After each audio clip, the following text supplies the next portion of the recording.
බෞද්ධ පක්ෂ ඕනෙත් නැහැ. සිංහල පක්ෂ ඕනෙත් නැහැ. මුස්ලිම් පක්ෂ ඕනෙත් නැහැ.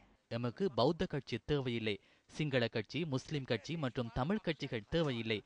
நாடொன்றில் அரசியல் கட்சியொன்று உருவாக்கப்படுகின்றதாயின் அது முழு நாட்டுக்குமாக ஸ்தாபிக்கப்பட வேண்டும். இதனை அரசியல் யாப்பினூடாகவே செய்ய வேண்டும்.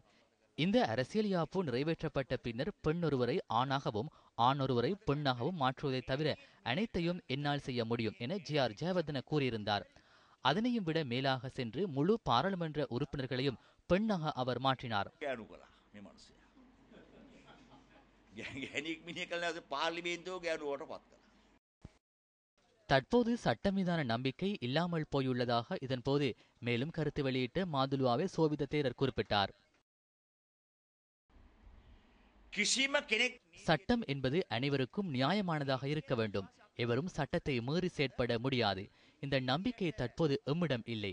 ஏனென்றால் சட்டத்தை விடவும் மேலாக செயற்படும் ஒருவர் எமது நாட்டில் இருக்கின்றார். நீதிமன்றத்தினால் வழங்கப்பட்ட தீர்ப்புகளில் தற்போது எத்தனை மாறியுள்ளன. மக்கள் வீதிகளிலேயே வழக்குகளை விசாரிக்க தொடங்கியுள்ளார்கள்.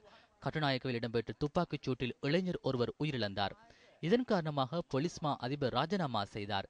2 நாட்களின் பின்னர் அவர் பிரேசிலுக்கான தூதுவராக நியமிக்கப்படுகின்றார்.